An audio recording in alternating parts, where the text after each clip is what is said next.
This is the first in a series of programs titled Do I Have to Draw You a Picture? Where, I will draw a picture discussing different subjects. Because apparently people can't get the obvious without a picture.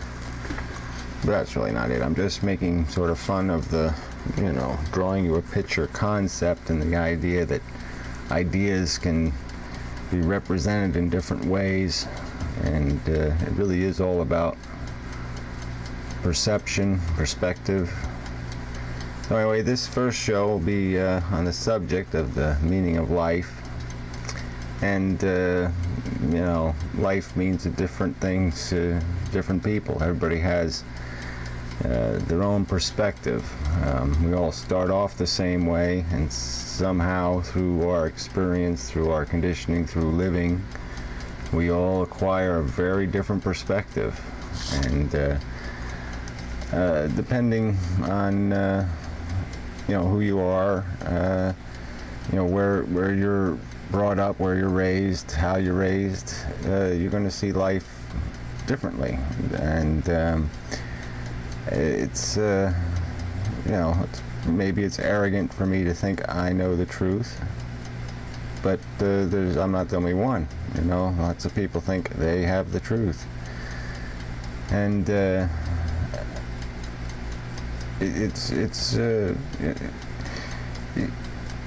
no getting around the fact that there is only one truth. I mean, people play games with the idea, and there's parallel universes, or there's this, or there's that, and there can be multiple truths, and it's nonsense.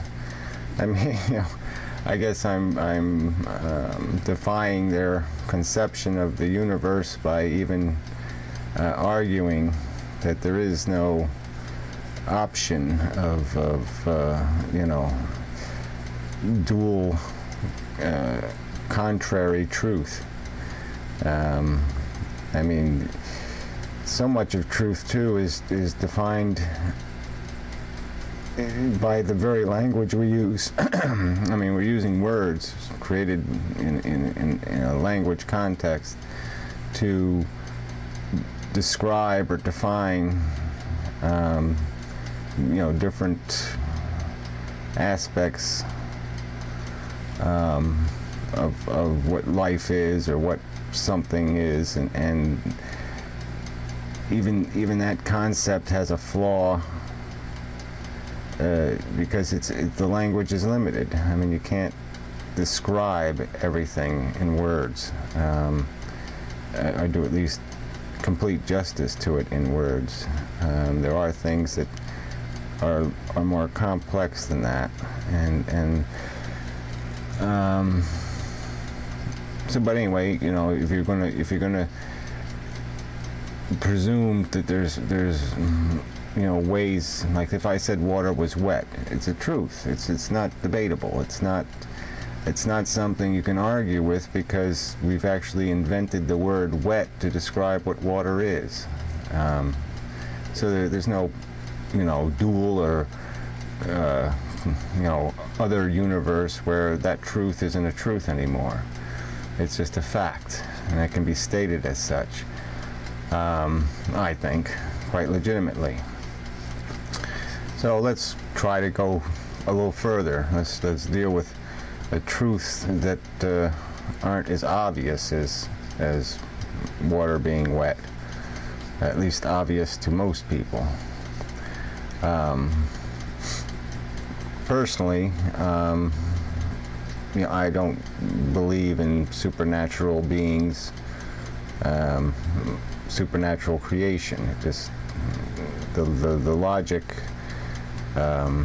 doesn't exist, in my opinion, to defend that as any kind of concept you can have confidence in. But that's sort of the game of religion, is that it's one of the rules of religion right from the start, that you're obligated to have this thing called faith. You're obligated to have belief without reason, to accept the truth of the faith, the belief, as a given.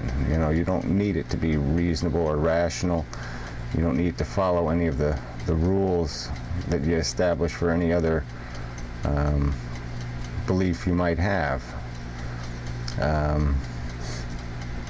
And right from the right from the start, you know, where's the room for any kind of, how can you have a logical discussion if the rule is you don't have to play by the logical rules? So I mean, if you're going to be emphatic and unyielding and incapable of even listening to any alternative argument, well, yeah, then, you know, there's really there's no talking to you. There's no such thing as a conversation, an argument, or a discussion. So anyway, taken as, you know, let's briefly just hit on this because it's important. I mean, I'd rather just go to the subject of what life means in a pure context without having to fiddle with this first, getting you receptive to even having the conversation. But so let me just point out the reasons to doubt religion, the reasons to be a little bit cautious in terms of your confidence in that description of reality as a creation of a supreme being. The first logical problem is, where does supreme being come from? I mean, it's kind of ironic that